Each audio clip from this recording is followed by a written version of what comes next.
Yeah, Kids in their streams. that's right. What's up, everybody? It's Bo here and Bell Shack. Hello. Hi. Whoa, okay, look. Yay. All right, so we're doing another podcast. This is going to be a live podcast for this week's TV Talk podcast episode.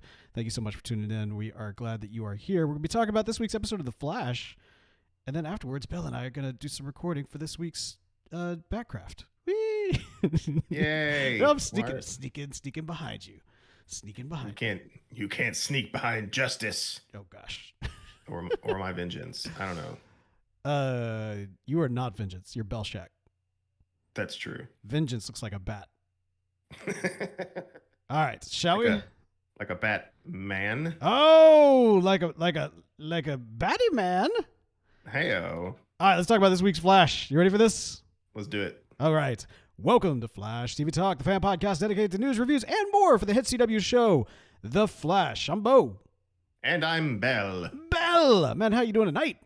I'm on fire. Yeah, you are. What, like in a symbolic way, or like you melting to a crisp type kind of way? I don't know. I was just trying to tie something into the episode. No, I mean, I appreciate the desire to do that, but yeah, man. No, I'm good. I'm fine. Everything is golden. Would you say that this episode was on fire? Most certainly. Yes. I just realized that when the bartender showed up and you know, when they found the body, we could have been like, this girl is on fire. That's so inappropriate. Way too soon. Like not even close to being soon enough. Bell, of course, this is the Flash TV Talk podcast, rather the TV Talk podcast. We are very excited to get back to our roots. We talk about the Flash this week. We got a lot of great TV coming up, though. I feel like it needs to be acknowledged that, man, we've got this Obi-Wan show here on the horizon. We've got Moon Knight here on the horizon. And man, I'm curious, before we dive into the Flash, which is about to go down, I'm curious as to your thoughts about this Halo series. Is this like, what are we doing? Are we doing this? Are we not doing this? It's on like a Paramount streaming service, which I certainly don't have a subscription for, but I'm curious as to your thoughts. I watched the first episode last night, actually. And just kind of a quick, is it a thumbs up, a thumbs down, a wait and see? What are you thinking? I am curious because it is nothing like the story from the game. Interesting. So I'm kind of curious as to where they're going to go with it. It seems really neat. Like it's got all that Halo-y kind of stuff that, you know, I feel like people who have played the games and enjoy the story will appreciate.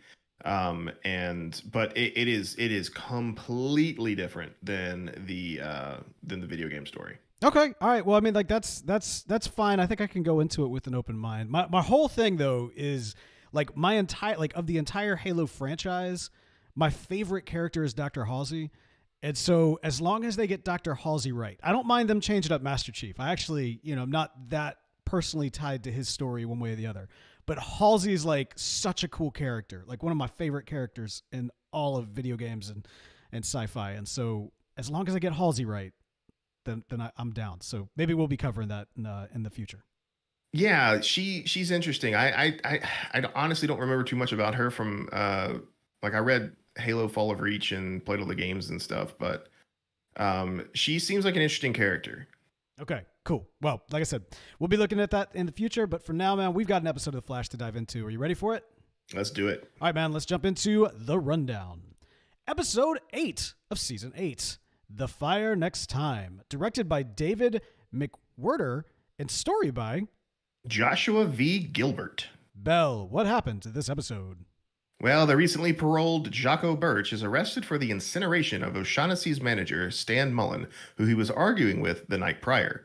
He professes his innocence and desired to be there for his son Harold. With there being no hard evidence against Jocko, and with it being Henry Allen's birthday, Barry becomes determined to convince his team of Jocko's innocence. Flash and Frost find bartender Donna Winters incinerated. However, Chester discovers that the methods of burning do not match Jocko's abilities. Flash and Frost stop Jocko from kidnapping Harold from social services, and they work together to stop a lava channel from erupting. At CCC Media, Iris has Allegra interview a social media influencer, Rosie Levin, with her constituent, Taylor Downs, but Allegra shirks the interview to pursue a story involving ex-con Lydia Sanchez. Iris agrees to publish both stories, and Allegra tries to apologize to Taylor, but she refuses to listen. That night, Yako and Harold reunite while Joe's family celebrates Henry's birthday. Later, Team Flash focuses their efforts on finding the real killer. Dun, dun, dun. Doo-doo-doo-doo-doo. All right, man. This episode, I feel like, perfectly showcases what I was kind of talking about last week, which is the importance of human characters. Okay? Like, lived experience is kind of the theme that, connects all of the various stories here. But you have kind of a meta-human, a kind of comic booky, fantastical element of that story. But then you also have a very human side of that story as well. And one of the challenges I think the show has continued to face is that when everybody's a meta, when everybody's been given kind of a power to kind of get us out of a thing one season that you're kind of stuck with ongoing, you have to kind of depower a lot of people in order to get to that human story. And so, for example, Cecile in this episode, all of a sudden is kind of like, oh, it'd be unethical for me to use my powers. And most of us in the audience are like, since when? And the answer to that is since the story called for it. And that's one of those things where it's a CW show. We kind of allow that to happen. But man, oh man, do I wish there could be a Scarlet Witch moment where we hear no more metas that wipes out the majority of the meta characters, not wipes them out, but wipes out their abilities and brings us more human characters back onto the show, so that we can kind of have these ideas of stories that are told from a superheroic standpoint and from a human standpoint, from a godlike, from kind of that godlike level to that mortal type level, like where those kind of, the yin and the yang that could potentially exist in a lot of stories. It's here. And I think this episode actually did a pretty good job of that, but it still had to do that waltz of kind of stepping around other people's powers in order to make it happen. So that's kind of like my grand thesis for overall how I feel about this episode before we dive into the various characters and stories at play. But it's just been very heavy on my mind going into this season. I don't know. What overall, man, looking at this episode, what were your thoughts? Well, I want to say that I'm glad that they did the thing that they did with Cecile, because that was kind of a thing where, I want to say, and correct me if I'm wrong, I know there's some instances where she did decide to use her powers. Again, I know Top was one instance where she used her powers in a way to like gain information. I think it was kind of a different context. I think in this situation, I think she's correct, and I think that was the right move, and I think that's a good way to do that going forward. Where when we have her in a human style story, she needs to, stick with the law and stuff like that. And I want to say previously, it's been involuntary when she would get that information about like, oh, this guy's innocent, because she didn't have control over her powers. Now that she has that control, I think, her directive is to use it when it's applicable and not when it's not. And so I like that with them going forward. And it's also interesting because they've essentially depowered Allegra by putting her in Central City, Central Citizen. Central City, there we go. Central City Citizen Media. The CCC, the C3, my friend. Yeah, the C3 Media, because like, what instances when she's giving interviews is she going to need her power set? And so that's kind of neat. We don't necessarily have to have them depowered. It's just they're in situations where they don't need to use their powers, and so or feel ethical constraints from using their powers. And so I think that's fine. Like I agree with you that it's nice that we're not having the powers kind of like override those human sort of stories. I don't necessarily think we need a like no more mutants kind of thing. We sort of did that with the Cure, and you know how I feel about the Cure. Well, I think you want to cure her, Charles. Yeah, no. No. Yeah, I'm aware, and you know how I felt about the Cure storyline as well. It's just kind of one of those things that the ethical question. Well, you know what? And actually, that's going to end up coming into kind of later on in our discussion here with. Wait, no, I wasn't talking about the Cure storyline. I was talking about Robert Smith and the Cure. Oh, sorry, I didn't mean to confuse you. I was totally confused there. No, I kid. But yeah. Anyway. Well, I gotta say, man, the heart of the superheroic side of things was very much on full display. We're kind of introduced to this concept that today, for whatever reason, is a very emotionally heavy day for Barry. And of course, as the episode plays out, we see that in some form or fashion it's tied to his father, and ultimately this was his father's birthday. He's reflecting throughout the episode on kind of the traumatic experiences he had as a child, seeing his father carried away from him. And then that goes directly into the case that he's following with Jack Black. I mean, Jacob Birch, who shows up. Actually, you know what? I don't have a Jack Black. You've got a Jack Black. Don't you have a Jack Black? No, I've been one time in Vegas. Some really drunk lady thought I was Jack Black. That was back when I had longer hair.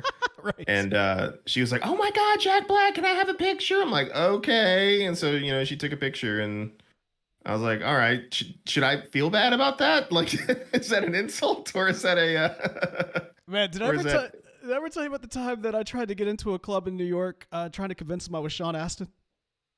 Oh my God! Did I never tell you about that? I was we were I was visiting my brother, and or maybe it wasn't a club, maybe it was just like a bar or something. I can't remember exactly what it was, but they had some sort of situation going on where they weren't letting us in, and so we're walking away, and then I kind of do a double back. I'm like, "Hey, do you know?" I can't remember if I said like, "Do you know who I am?" I was like, I think that's what it was. I think I was like, "Hey, do you know who I am?" And he kind of gave me a look, and I was like, "Have you ever seen Lord of the Rings?"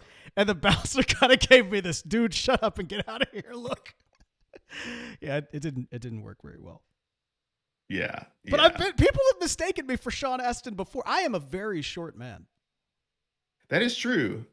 But is Sean Astin actually short, or is he that was just all CG and stuff? I don't know. Anyway, point is, you and I are not celebrities, nor should we ever be mistaken for celebrities. But no, here we do have Jacob Birch, who could be mistaken for Jack Black in this episode, who has this kind of contentious relationship with his son, who is Hunter Camp Jr., who's and I would argue that Yako is Hunter Camp Sr. Yeah, well, there you go.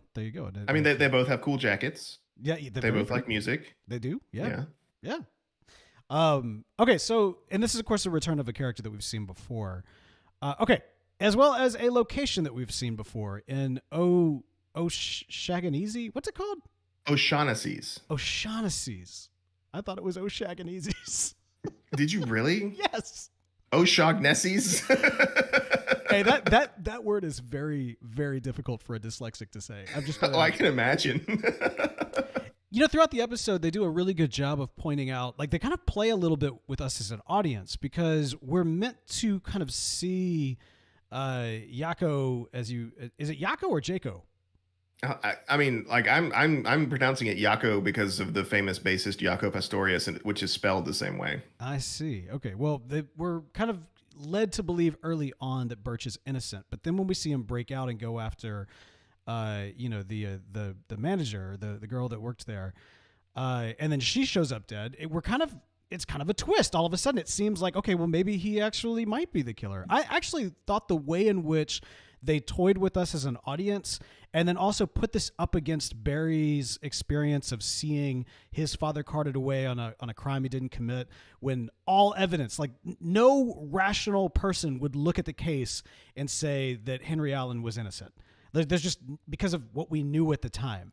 And so this concept of taking that from Barry's experience, applying it to Birch's present reality, and then us as an audience watching without really having all the facts, still, by the way, not having facts by the end of the episode, I thought was done really well. It actually felt like a legitimate mystery throughout the entire episode to me. Yeah, that was really cool. So I had my suspicions at the beginning because of the way that Stan Mullen, the manager, was killed. Because when we see him use his powers, when we see Yako use his powers later in the episode, he's like, lighting himself on fire, and I'm assuming throwing fireballs. And like Barry had mentioned, like the corpse was charred, but like nothing else around it was. Right. And he touched, and Stan Mullen touched like a bar stool, and his hand caught on fire, and the beer was like boiling and stuff like that. And so it didn't seem to match. And then when he goes and he sees the waitress who is there, and like he gets really mad, and you see him like start to flame up and whatnot. we don't see anything that happens from there. The next thing we know is he's just on the run. And so I still felt like there's something there's something going on here. I know I felt like they're showing us this scene to sort of make us think that, perhaps he could actually be guilty, but it still felt different, like, because it was, just going off what we were seeing in the episode, what Barry, in his little, CSI analysis was saying. It was like, he absorbs the heat, and it seems like that other entity or whatever it was projecting heat onto things, right? Yeah. And they said it was like a nuclear fusion kind of thing versus like, just fire. And so it was interesting, and it's kind of nice that they didn't give us this sort of moment where we see Yako get mad and then all of a sudden the waitress bursts into flames and he's like, "Oh crap, like what happened?" Right. Because it adds more to that mystery, which is really cool. It's kind of nice to have, subgenres within a superhero show. Oh, absolutely. Yeah. Yeah, I love it when they do that. And so we got kind of a little mystery here, and we have a mystery going on for the rest of the season. Who is this fire meta guy? So that's pretty cool. Yeah. And we don't know if this is going to be a season-long plotline. It might just be to the next episode. It might be a little bit longer. But to some extent, I kind of like that. I like the amount of unknown that they toyed around with during the episode and also left us with at the end of the episode. Now, like I said, Belle, a lot of the connective tissue here between what is our kind of superhero story and our human story is the notion that lived experience is an invaluable tool when assessing kind of the world around us, right? So we've got Allegra. She's been kind of put on assignment. She has to interview this influencer. She's also dealing with a subordinate who is insubordinate on top of that. She goes into this interview and she kind of does a bad job. She doesn't manage her person. She kind of phones in the interview, and then all of a sudden she recognizes somebody that she knew from prison and finds in her story and in her frustration the exact story that she felt was the one that she needed to be working on. And so she abandons her employee, does not provide any kind of managerial support, tells granted a better story, but not the story that she was sent out after. And, while it does get posted, Allegra has to learn a valuable lesson that, yes, you can tell those stories. That's an important thing to do. And that's a critical, job that the citizen is portraying. But also you are part of a system in the citizen in and of itself. And you're supposed to be training up this next generation or your employees rather, who are going to be telling these stories. And you might not like the story they're telling now. You might not always like every single story that you're going to be telling, but you got to kind of bring them up. You don't want the junior reporter on some of the heavier stories. Yeah, the junior reporter is going to be telling the story of the little influencer, but you don't know. Maybe, Belle, that influencer is somebody who's important. Maybe that influencer is an ancestor of Booster Gold. Maybe that influencer is somebody who, if we had been following her story, we'd see yet another setup for Booster Gold coming to the Flash. That would be interesting. Because guess what? Rose Levin was an ancestor of Booster Gold. Yeah, she was. Yes. I had no idea. Like that, I just learned that from reading the show notes. But that's interesting. It is very possible that was just a little Easter egg of kind of pulling somebody right. I mean, it should be made note too that Donna Winters, who was the girl that was on fire earlier in the episode, was actually Tim Drake's stepmom. So I don't. Not anymore. She ain't. Yeah, as much. I don't think that's going to be happening in this timeline anytime soon, but yeah. So sometimes they just kind of pull random names and for these side characters. But given the fact that we got a Booster Gold tease early on, and now we've got potentially another little Booster Gold tease in this episode that we kind of sidestepped, I'm curious if there might be some connection there. Yeah, that's interesting. But as far as like Allegra's behavior goes, I think to quote the dude would be applicable here. No, Walter, you're not wrong. You're just an a-hole. Because that's basically what Allegra was. It's like she was so focused on her story. And yes, I mean, she was right. It was a better story. But like you said, she had a directive to do the other story. And it's really neat to see like Boss Iris come in there and be like, nah, like, you're part of this organization. Your skills would have helped her article be better. And now you have to patch up this relationship, and you have put a severe breach of trust in there, and it's going to be hard to do that. And so, yeah, it's interesting. It's we're not dealing with metahumans, we're dealing with newspapers and reporting and stuff like that. But it's still an interesting situation to kind of watch develop. So, yeah, Well, I didn't think I'd be saying this, but I'm kind of interested to see where it goes. well, and here's the thing. This is why Allegra's not an a-hole, because she does, like, she eats crow. She recognizes what she did wrong, and she goes to her employee. I mean, the fact of the matter is the employee's kind of an a-hole, because Allegra, as you mentioned, is not wrong. Like, the employee did go over her head, which the employee, like, and honestly, Iris probably should have sent the employee back to Allegra instead of kind of disrupting the chain of command. Like, I feel like Allegra did get kind of set up for failure while she was also setting up her employee for failure in that. But irregardless, it sets up the storyline and it works out okay. So Allegra does go to her employee and she does say, hey, you know what? I messed up here. But then the employee is like, I'm the a-hole now. I'm going to destroy you. And it's like, okay, like why would you say that to your boss? Like that's like a write up right there. I'd be like, okay, yeah, not happening. Yeah, I was like, I feel as though, like, if Allegra was on a little bit better standing in her position, which currently she just got reprimanded, so she's not quite in the strong stance she could to just fire this person. So it's kind of again. It was actually a really well-written story, like with actual human characters. And I mean that not just from the non-meta aspect, as is noted, Allegra is a metahuman, but she's put in a very human scenario. And we see growth, we see learning, we see failure, we see strengths. Like, this is what I think can work really, really well when we have this combination of this fantastical element of Killer Frost and the Flash and, Yako, I can destroy the city when I get mad, but somehow it's cool. Just let me take care of this kid. We'll talk about that in a second. Anyway, point is, you got like this big, like over the top, superhero drama, but then you also have these kind of human stories. And then you have these kind of emotional ties or these kind of thematic ties of, that lived experience and how that plays in. And what I think could really work well is if they leaned even further into this. One of the things that we saw last season was with multiple shows that are like cop dramas and that sort of thing, trying to kind of reconcile with this, like, okay, maybe perhaps in our fiction we have over-lionized the police when we know that there's good cops and we also know that there's corrupt cops. And so how do we do a better job of showcasing that as opposed to pretending like everything's all hunky-dory? The Flash struggled with this last season as well. We saw that entire arc with Joe ultimately leaving the police force, but then it kind of was like, okay, well, but perhaps maybe there's, an avenue for reform or an avenue for showcasing, that there can be good cops in this or some sort of narrative there. Like, how do we call out the bad and challenge it with the good as opposed to pretending that the bad is not there and that it's all good?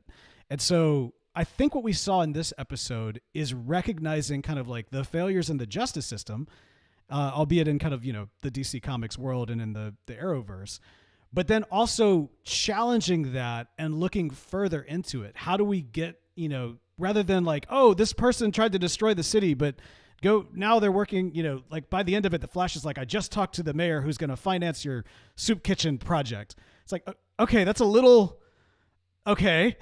Like, okay. Or like, what if it's like this person who has been wrongfully committed and we use super science to find the actual killer. And so, and leave it as kind of this mystery so that we kind of acknowledge, no, there are actual villains that we need to stop, but there are actual, folks in this who are victims themselves who are being treated as villains. I loved the complexity of this episode, despite it still being a very CW kind of, over the top drama and all that kind of good stuff. I mean, for what The Flash is, I think that's the way in which these stories can be approached best. And that happens even better when we have this marriage of superhuman and very human. And so kudos to this episode, I say, for the way in which it handled a lot of the subject matter and its characters, and putting especially like Cecile and Allegra in particular into very human type roles, and having Barry, its most super of superhumans, be very driven by his human emotions. Hats off. Well done. Yeah, and it was nice to have the theme tie into both the stories, like you said, from two different standpoints, right? It's the stigma of being an ex-con, and despite you may having good intentions now, and you never would really hurt anybody anymore, there's still that stigma surrounding you. Like, Allegra's friend was unable to get any sort of real job because of that stigma, and everyone was willing to just throw Yako under the bus because he was a metahuman. It lined up enough to be convenient to just throw him under the bus because he was an ex-con and he was a meta with fire powers. And so, like, it was really cool to kind of see, hey, these are things that we need to take into consideration when we're dealing with this kind of stuff. And to see it from two different angles, from the metahuman side and from the human side, was really neat. And I appreciated that. Okay, so I have to throw like one little mini gripe into this equation. All right, so Birch's whole power set is he gets mad, things get hot, right? He absorbs heat. Okay. I think he like pulls it. I mean, they mention it in one sentence where he's like, he got so angry that they were trying to take his kid that he like pulled so much heat from the Earth's core that it melted magma underneath Central City. Like, right. Okay. All right. So this is my point though. He can get mad, and when he loses his temper, literally the city can be wiped out. Right? Yeah, maybe he should be medicated. I'm wondering, like, cure might be in order here. I'm just saying. Mood stabilizers, man. Mood stabilizers. Uh-huh. Well, if the mood stabilizers don't work, the city's destroyed. It does seem as though, I don't know that he'd be getting his kid. That's all I'm saying. Is it like he seems like a very nice guy, a very caring father. He has a desire to do well. That's great. But he also has the ability to lose his temper and destroy the city. So I'm just saying. But I mean, like, if Flash ever decided to turn bad, he could kill everyone in the city in the blink of an eye. I mean, like, Yeah, but why aren't we saying, oh, maybe we should cure Barry? It didn't seem like he had but so, okay, so, all right, fair point. It's less about if he decided to destroy the city. I get the sense he doesn't want to destroy the city. But my point is, regardless of whether or not he wants to destroy the city, he almost did and didn't mean to. So it's more of that instability of his powers that I find to be a little concerned. If I was in charge of child services, I don't know that the kid would be going to Jack Black in this scenario. But I mean, if we're willing to train other metahumans to harness and control their powers, why not train him to do the same thing? And so maybe his emotions would be less of a detriment. I mean, maybe. Okay. All right. Maybe there needs to be some sort of like I'm just saying there's solutions other than like eugenics. It's not. That's not what it is. It's just okay. All right. Here's another one. Maybe not the cure. We know the technology exists, Argus wise, that they can put a little handcuff on you and suppress your powers. Maybe just handcuff him. I mean, that's still like, he would have to voluntarily do it. It's just a bracelet. Okay. I mean, he almost destroyed the city. Okay, all right. I'm just saying, man. Yeah, but Flash destroys the city in Armageddon. But he didn't because they fixed it. Armageddon. Armageddon. All right. Well, fair enough. Regardless, man, we know that he's not the killer, but that killer is still out there. And I think we need to kind of spend a little time trying to figure that out. So we're going to take a quick break. And when we get back, we're going to jump into some speedster speculation. All right, man. Speedster speculation this week. The killer is still at large. And we got a couple of clues. There's kind of a potentially big one, maybe. Or maybe this is like incomplete speculation, tinfoil hat territory. But at the very end of the episode, we do see that, Chester and Barry and I believe Frost are all kind of looking at the board, talking about what they need to scan for, and they realize they need to look for more victims because this killer is still on the loose. And they look over at the board, the glass board, and aside from pictures of all the various victims, we see in big letters cold fusion. They talked specifically about how this, power system or, this attack worked and how it was kind of using cold fusion, that sort of thing. And so I thought it was worth noting, given the fact that they kind of drew up in big, bold letters the clue that we're supposed to walk away with, I started doing a little digging. And so I believe, and you can correct me if I'm wrong, but I believe on like a previous Legends of Tomorrow storyline, there was a doctor back in the 60s, or maybe before that, who was a inventor who basically invented cold fusion, but then Damien Dark like killed him, and then he didn't invent it in that particular timeline. Does that ring a bell at all? Yeah. I'm trying to remember exactly what happened. So this was Dr. And again, I'm about to butcher this. Bernhard Vogel? Yeah, Bernhard Vogel. Yeah. Oh, I didn't butcher it? No, you didn't. You did good. All right. Well, you know, yeah. So Vogel, Dr. Bernhard Vogel. So in the original timeline, Damien Dark successfully killed Dr. Vogel and put an end to the cold fusion and saved the oil industry. But in the current timeline, Damien Dark tried to kill Vogel, but Ray Palmer and Nora Dark rescued him and escaped. The following day, Damien tried to kill Vogel again, but failed. Vogel was rescued by Damien's future version. Later, Damien kidnapped Nora and offered a trade, Nora for Dr. Vogel. His future version agreed, but Dark tricked him and threw Nora out of the roof, but not before he shot Vogel. Future Dark used his magic to catch Nora, and Damien tried to use the situation to his advantage. Dark shot his future self, but Future Dark caught the bullets with his magic. The two started fighting, yada, yada, yada. Dr. Vogel later died from his injuries, but not before he gave Ray Palmer all of his notes on cold fusion. So, is it possible that we're dealing with the ghost of Dr. Vogel? No, we are clearly dealing with Nuclear Man. The Molecular Man. Oh. Not Molecular, the Molecular Man. Yeah. No, it's Nuclear Man from Superman 4, Quest for Peace. Oh, interesting. The blonde guy? Yeah, I mean, yeah. Who can grow his nails and he gets beat up on the moon. I think my Ghost of Dr. Vogel's better than that one, man. I'm not gonna lie. Mine has actual connective tissue in the Arrowverse. I'm just saying, it's there. I feel like Dr. Vogel. It's not going to be Dr. Vogel because he's dead. But this was pre-crisis, so who knows? The Ghost of Dr. Vogel is what I said. He's a heat ghost. I don't think it's. But I don't know. I mean, like the every time we saw, there's like this wispy, like weird, first person kind of view before everybody was killed. Do you remember that? Like where you could see like there's like fringe. Like I mean, ghost powers. I don't know. I mean that's interesting. That's very interesting. I'm wondering though if it's someone because Vogel gave Ray Palmer all of his notes on cold fusion. So I wonder if it's somebody connected to Palmer Tech. Who got this stuff? I don't know. Okay, interesting. Okay. The Ghost of Vogel would be pretty interesting, but I don't know about a ghost being a meta. Like that's a hardcore deep cut. Most of us are not going to know who that is. Yeah, I would think it's somebody connected to Palmer Tech who found the technology, tried to do something with it, and wasn't quite up to the task, and ended up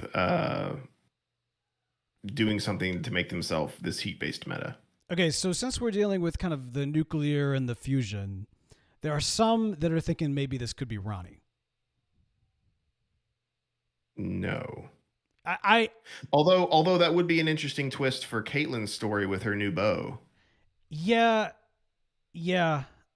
I don't love the idea of him coming back as a killer. Yeah, I don't either.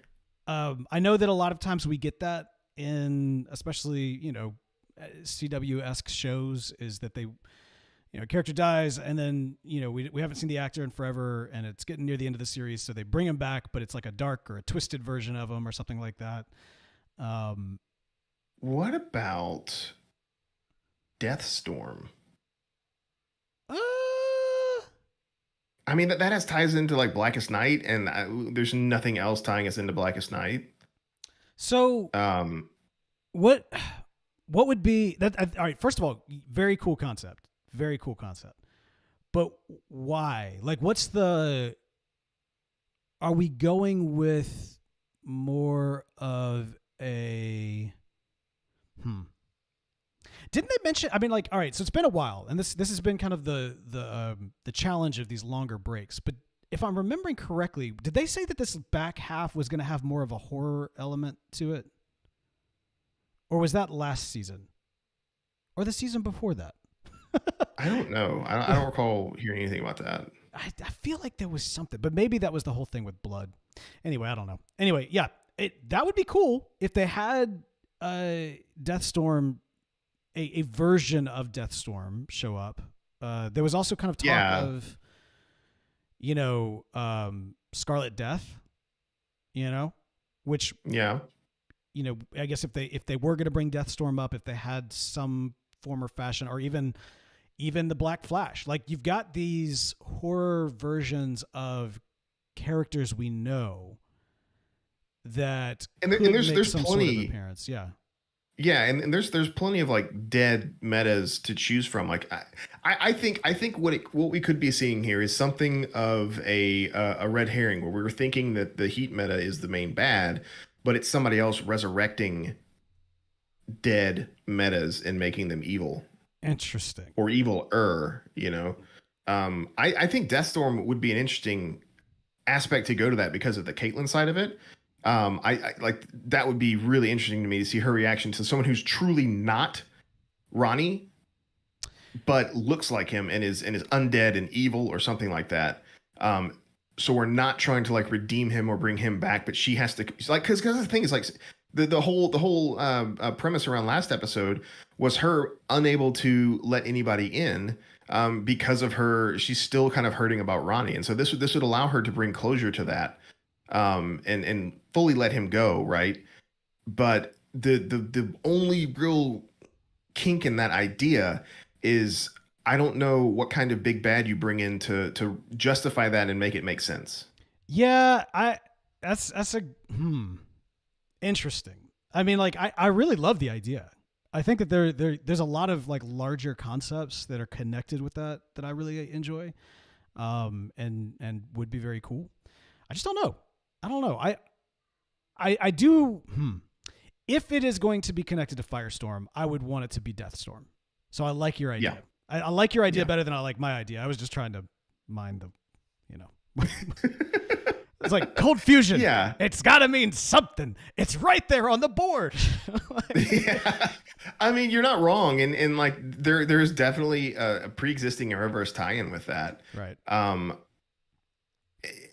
And like I'm trying to think of, how do you resurrect Firestorm into Deathstorm without sort of having to go into the whole Blackest Night kind of thing? Like who would be a meta or maybe even a magic user or something like that who resurrects people normally, and that's who we're gonna like have to deal with.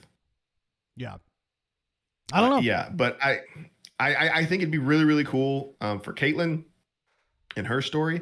The rest of the team would be really interesting, and it would give us more of this sort of mystery, as like, we get a couple multi-episode stories with each of these, meta serial killers, and like each one gives us a little bit more clues who's behind the resurrections or something. All right, I got it. I know exactly who it is. It's Eobard Thawne. All right, no, hear me out. Hear me out. Hear me out. All right, so Eobard is trying to get Eddie back, and so he's made some sort of deal with the devil to like randomly bring back all of these undead characters from the past. So we get Ronnie back as Deathstorm, but then eventually we'll also get Eddie back as Blue McGillicuddy guy, Blue Lapis. The molecular. No. What was the guy? Moleculo. You talking about Cobalt Blue. Oh gosh. Cobalt Blue. Cobalt Blue. Yeah. Oh, back in the day, I know I've referenced this before. Back in the day, I came up with this really, really fun concept for like a Cobalt Red storyline with kind of bring that character back but make him a Red Lantern would be really cool. Anyway, so who knows what we'll end up getting. But I like the speculation. We want to hear what your speculation is. Send it into the show. You can write us flash@podastery.com. You can find our contact information as well as our YouTube channel, where you can tune in for our live podcast, which seems to be happening on Sundays. That seems to be the way that things are going, so that may be the new thing. Stay tuned to find out more, but the links to that can be available at tvtalk.fm. This podcast is made possible by our amazing Patreons at patreon.com/tvtalk. Thank y'all so much for supporting the show and keeping us on the air. Really enjoyed it. Look, we got a lot of TV to talk about here in the future, so don't go anywhere, because we'll be back in a flash. All right. There we go. Yay. Okay, so boom. I'm going to end this recording. Boom. Yeah, just let's save our recordings real quick here. Whoop. Export audio. By the way, thank y'all everybody who tuned in live. Y'all are amazing. We'll talk to y'all later. Goodbye.